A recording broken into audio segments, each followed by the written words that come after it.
여러분 안녕하십니까. 탐나는 주식 2PM 김영롱입니다. 탐나는 주식 2PM 만신혜입니다. 어제 오늘 배당과 관련한 이야기 참 많이 되는 것 같아요. 네. 오늘은 또 배당난 2를 맞았는데요. 코스피가 2% 하락하면서 출발할 것이다. 이런 전망에도 불구하고 오히려 양시장 상승해주니까 기쁨도 레버리지가 되는 것 같아요. 그렇죠. 뭔가 떨어지지 않을까 걱정하다가 오르니까 기분은 더 좋아지는 것 같습니다.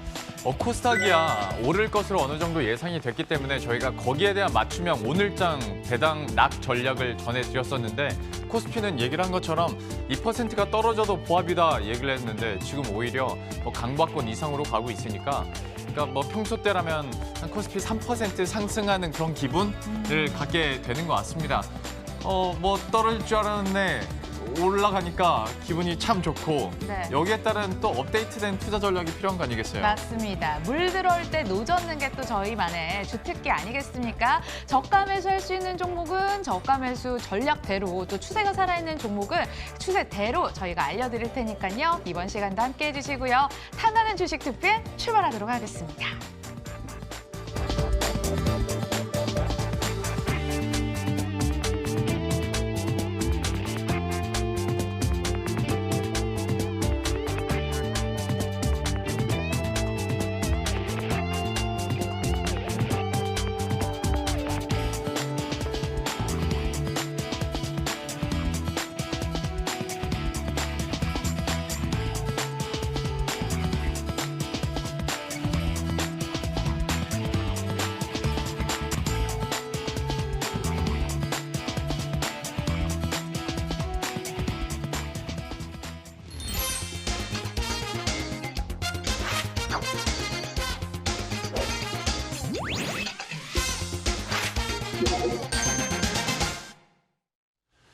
예, 그럼 오늘도 시장에서 인기 있는 종목들은 어떤 것들이 있고 많이 검색되는 종목들은 또 어떤 게 있는지 함께 체크해 보도록 하겠습니다. 안신 앵커가 준비하고 있는데요. 바로 불러보도록 하죠. 안 앵커. 인기 있는 종목 오늘도 있습니다. 함께 만나보도록 하죠. 제약바이오 종목들이 주가 차별화된 양상을 보이고 있습니다.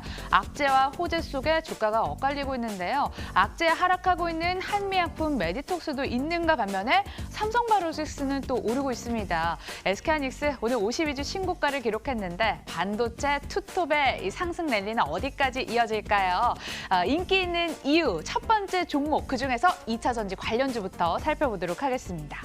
전기차 배터리 시장이 성장하면서 필연적으로 상승할 것으로 전망이 되고 있는 전기차 배터리 소재 시장. 소재 중에서도 음극재 참 중요한데요. 음극재를 만들려면 동박이 필요합니다. 한 조사 결과에 따르면 전기차 전 세계 배터리 동박 수요가 7년 만에 17배나 상승할 것으로 예상이 되고 있는 상황입니다.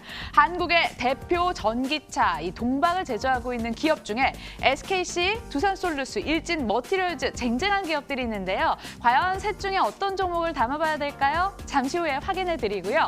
두 번째 종목도 살펴보도록 하겠습니다. 한미약품 오늘 많이 하락했습니다.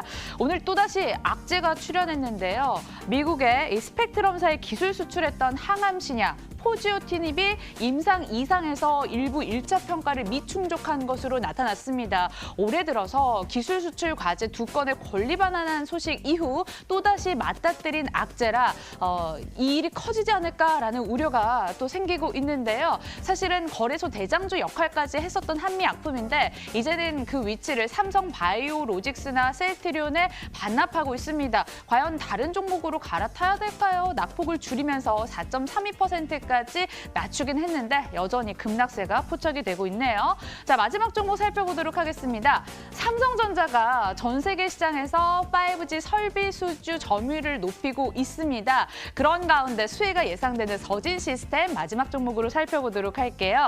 올해 전 세계 점유율 11%까지 끌어올렸는데 내년에는 20%까지 무난하게 올릴 것으로 전망이 되고 있습니다. 화웨이를 바짝 추격해서 2위까지 삼성전자가 올라설 것으로 전망이 되고 있는데 여러분들은 이 기업에 주목을 하셔야 됩니다. 서진시스템 5G 설비 주력 공급사 중 하나거든요. 이 기지국 중계기 있잖아요. 여기 있는 금속기기를 생산을 하고 있습니다. 삼성전자 따라 실적 주가 동반에 상승할 수 있을까요? 서진시스템까지 확인해 보시죠.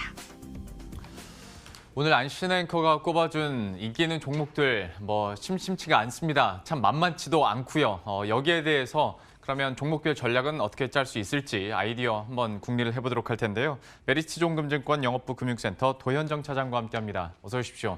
안녕하십니까. 예, 안녕하세요.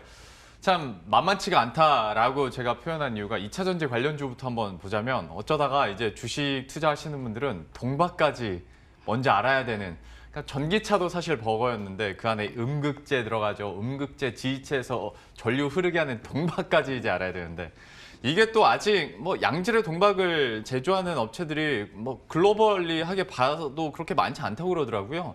충분히 매력은 있을 것 같은데 좀 어떻게 보고 계십니까?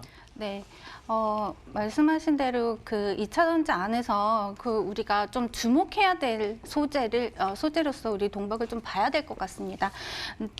지금 아까 앵커분께서 말씀하셨듯이 7년 만에 17배의 시장 성장이 예상된다고 말씀을 하셨는데요. 예. 2018년 대비 2025년에는 이 동박의 수요가 무려 11배 정도 증가할 것으로 보고 있습니다. 그러나 제조하는 업체들은 국한적이기 때문에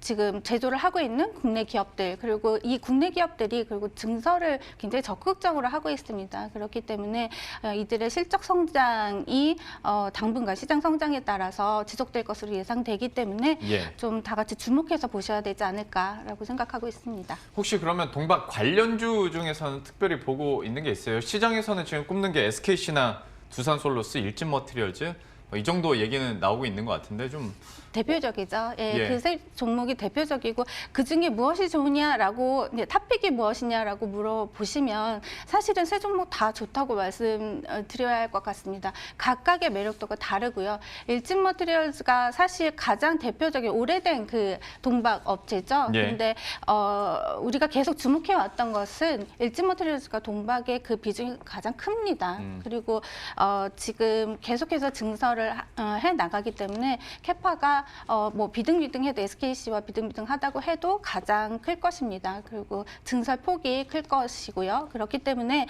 동박을 보신다면 일진머티리얼즈를 주목을 하셔야 될 텐데 지금 SKC 같은 경우에 에는 지금 새롭게 지금 자회사를 인수하면서 동박을 이제 품에 안는 거잖아요. 예. 그러면서 그 뭐 화학 부분을 좀 물적 분할을 하거나 이런 부분들이 있어서 재무적으로도 좀 건전성을 갖게 되고 그리고 이제부터 내년부터 연결 실적으로 갖고 오기 때문에 네. 지금 밸류에이션이 상대적으로는 싸다라고 할 수 있습니다. 물론 그 동박 외에 화학 부분이나 뭐 반도체 부분을 갖고 있기 때문에 그쪽에서 디스카운트 되는 부분 있긴 하지만 예, 밸류에이션은 좀 쌀 수 있다 이렇게 볼 수 있고요. 두산솔루스도 지금 두산에서 지금 분할돼서 나오면서 지금 네. 새내기주로 이제 인기를 얻었고 급격하게 주가가 많이 올랐습니다. 그렇기 예. 때문에 그 각각의 그 매력도가 있어서 어떤 종목이 최고다라고 말씀드리기 좀 어려울 것 같습니다.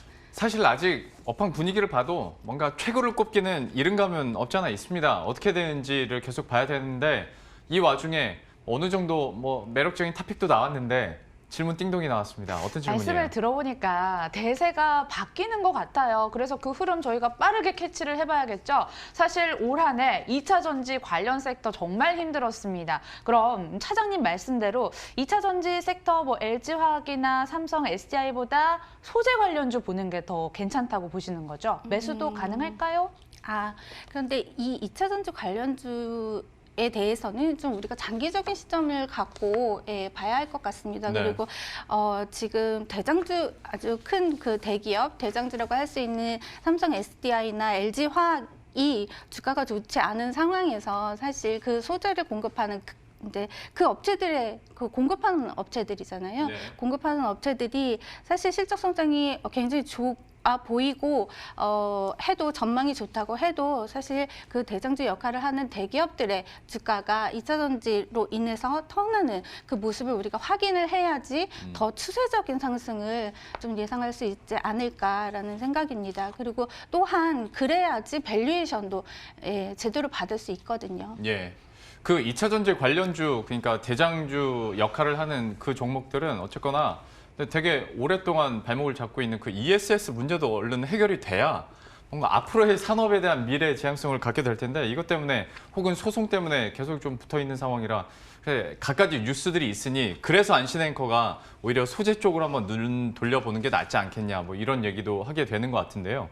저희가 앞에서도 잠깐 뭐 뉘앙스가 나오긴 했는데 그중에 그래도 하나 왜냐면 동반 얘기 나온 김에 그걸 다 할 수는 없잖아요. 네. 셋 중에 하나만 고르시면 되거든요. 하나만 골라야 되네요. 네. 그럼 예. 저는 SKC SKC. 고르도록 하겠습니다. 알겠습니다. 네. 근데 앞에서 말씀드린 것처럼 지금 탁픽을 고르기는 쉽지 않은 그런 분야이긴 합니다만은 그래도 SKC 말했으니까 이 종목 한 번이라도 더 보도록 하겠습니다. 동박 관련주에 대해서 이렇게 이야기를 나눠봤고요. 바로 두 번째로 한미약품 넘어가 보도록 할 텐데 참 한미약품 오늘 장중에 9%까지 급락을 했다가 만회는 했어요. 근데 악재도 나오고 근데 시장이 여전히 좀 희망 섞인 기대를 갖고 있나 싶기도 하고 좀 한미약품에 대해서 어떻게 보십니까? 이번에 그 한미약품이 기술 수출을 한 포지오티닙이 임상 이상에서 유효한 결과를 얻지 못하여서 네. 지금 주가가 이제 일시적으로 급락을 하고 있는데요. 근데 이 부분에 대해서는 아주 이 포지오티닙의 전체 가치가 훼손됐다고는 아직 할 수가 없습니다. 지금 이제 첫 번째 그 코호트 1에서 지금 유효한 결과를 얻지 못했고요. 2020년에 그 두 번째, 세 번째가 있습니다. 그래서 그 결과를 좀 지켜보자라고 스펙트럼도 그렇게 발표를 했고요. 예. 그렇기 때문에 좀 지켜볼 필요가 있지 않는가. 그리고 사실 이 포지오티닙의 가치를 지금 한미약품이 시가총액이 3조가 넘는데요. 3천억에서 한 3,500억 정도로 추정을 하고 있더라고요. 근데 그렇게 보면 주가에서 오늘 빠진 분으로는 그만큼은 좀 반영한 게 아닌가라는 생각이 듭니다. 그래서 추가적인 하락은 없지 않을까라는 생각입니다. 예, 설명 듣다가 또 띵동 울렸습니다. 어떤 질문 준비하고 있어요? 그럼요. 이어서 질문 드리도록 하겠습니다. 추가 하락은 없을 것이다. 그럼 매수해도 된다. 이렇게 생각해도 괜찮을까요?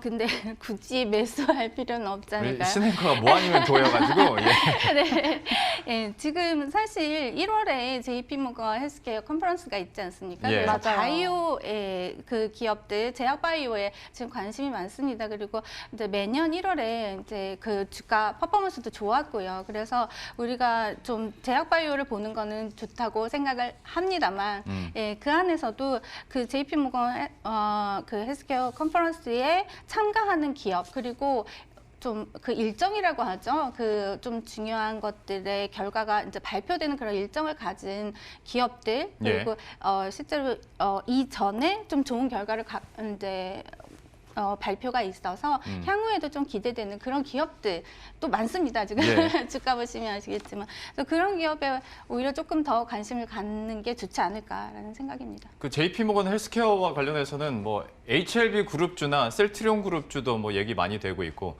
삼성바이오로직스도 계속 좀 언급이 되더라고요. 그렇죠. 또 숫자랑 실적이 나오는 기업이기도 하니까요. 예. 그럼 유망해 보이는 제약바이오주 있을까요? 또 하나 꼽아달라는 얘기예요. 예. 그렇게 제가 사실 종목을 꼽기는 조금 부담스러운 면이 있습니다. 특히 제약바이오 같은 그쵸, 경우에는. 네. 그런데 저는 삼성바이오로직스나 뭐 셀트리온 헬스케어도 좋게 보고 있습니다. 예. 그러면 하나 질문을 제가 더 드려볼게요. 한미약품뿐만이 아니라 전체적인 제약바이오, 특히 임상 실패하고 있는 제약바이오주들에게 해당되는 질문일 수도 있는데 자꾸 임상에서 이렇게 넘어지다 보니까 우리 국내 제약바이오 기업이 임상을 진행할 수 있는 기술력이나 능력 자체가 안 되는 거 아니냐라는 얘기까지 지금 뭐 문제 제기가 되고 있거든요. 이거 하다 보면 진짜 모멘텀이 없어져 버리는 문제 제기일 수도 있는데 여기 대해서는 좀 어떻게 생각하고 계세요? 그 부분 제가 언급드리기 좀 어려운 것 같긴 하나 네. 사실 이 신약 개발이라는 거는 굉장히 꿈과 희망을 가질 수 있는 그런 기업들이 있지 않습니까? 예. 그만큼의 가치가 있을 거라고 저는 생각을 합니다. 그래서 그 부분 투자하실 때는 하지만 그 꿈과 희망의 가치를 이제 본인이 좀 어느 정도 줄 수 있는지 확인을 하시고 근데 안정적으로 투자를 하시려면 조금 다른 쪽으로 선택하시는 게 좋지 않을까요? 알겠습니다. 굉장히 유하게 몸살이시면서 쏙쏙 잘 피해가시는 것 같습니다. 우리 조금 더 친해지면 그때 더 공격적으로 한번 여쭤보도록 하겠고 한미약품도 그러면 이 정도로 마무리를 짓도록 하겠습니다. 마지막 종목은 서진 시스템도 보도록 할 텐데 여기는 내년 실적에 대해서도 뭐 계속 기대감이 나오고 있고 5G, 통신 장비 이것만으로도 모멘텀을 가져가는 업종군 아니겠습니까? 좀 어떻게 보고 계세요? 네, 서진 시스템은 사실 5G 안에서도 좀 저평가를 받고 있었던 그런 기업입니다. 근데 그 이유는 일단 뭐 서진 시스템이 하고 있는 그 뭐 5G 관련된 이제 제품이 약간 껍데기다 케이스이기 때문에 이제 그런 이유로 밸류에이션 조금 낮게 디스카운트 받은 부분도 있고 그리고 사업 부분이 좀 다양합니다. 네. 그래서 5G는 지금 매출 비중이 한 60% 정도 되고요. 통신 장비 이쪽이고요. 뭐 반도체도 있고 모바일도 있고 뭐 2차 전지 쪽도 있고 다양하게 이제 분류가 돼 있습니다. 그렇기 때문에 5G가 엄청 핫할 때 완전 뭐 대장주로 주목받는 밸류에이션 높게 받으면서 가는 그런 주식은 아니었거든요. 예. 근데 그러면 그때는 단점일 수 있으나 사실 지금은 좀 그것이 장점으로 부각되는 시기가 좀 오지 않을까라는 생각입니다. 예. 예. 왜요? 지금 5G 매출 비중은 올해 한 60% 되는데요. 내년 정도 되면 한 50%로 줍니다. 그거는 그 5G 매출 성장이 없다는 얘기가 아니고요. 다른 부분의 성장이 이제 크기 때문에 5G 매출 성장을 뛰어넘는 성장이 있을 것이다라고 예상이 되는 부분이거든요. 예. 그래서 뭐 반도체 쪽이나 모바일 쪽이나 이 회사가 굉장히 견고하고 기술력이 있는 회사이기 때문에 다른 부분도 이제 우리가 좀 눈여겨보면서 좀 투자하실 때 이 종목도 한번 관심을 가져보시면 좋지 않을까라는 생각입니다. 그러니까 5G 한창 막 급등했을 때 그때는 막 오이솔루션이나 KMW나 RFHIC 막 이런 애들이 튀었잖아요. 근데 상대적으로 그때 같이 못 튀었던 종목 중에 서진 시스템이 이제 빛을 볼 수 있다라고 얘기를 해줬는데 그러면 좀 긍정적으로 얘기해 주신 거 보니까 투자 의견도 좀 매수 쪽인 것 같은데 그렇습니다. 그러면 가격 전략은 좀 어떻게 볼 수 있을까요? 최근에 좀 많이 올라왔어요. 다른 5G들도 이제 같이 올라오긴 했는데, 근데 정말 이제 저평가 구매해서 올라왔기 때문에 저는 조정 시 매수하셔도 좋지 않을까라는 생각입니다. 예. 그리고 목표 주가와 손절가는 어떻게 할까요? 목표 주가는 저희가 미리 받은 거는 목표 주가 35,000원에 손절가 27,000원이었거든요. 네네네. 어떻게 뭐 35,000원의 목표 주가는 단기적인 목표 주가라고 보시면 될 것 같습니다. 알겠습니다. 서진 시스템에 대해서 35,000원 그리고 손절가 27,000원 저희가 미리 받았던 그 가격 전략에서 큰 변동은 없는 것 같습니다. 단기적인 관점에서 지켜보시면 좋을 것 같네요. 지금 뭐 핫하게 거론이 되고 있는 업종군들 그리고 종목군에 대해서 이렇게 투자 전략 세워봤습니다. 메리츠 종금증권 영업부 금융센터 도현정 차장 그리고 안신 앵커 함께했습니다. 고맙습니다.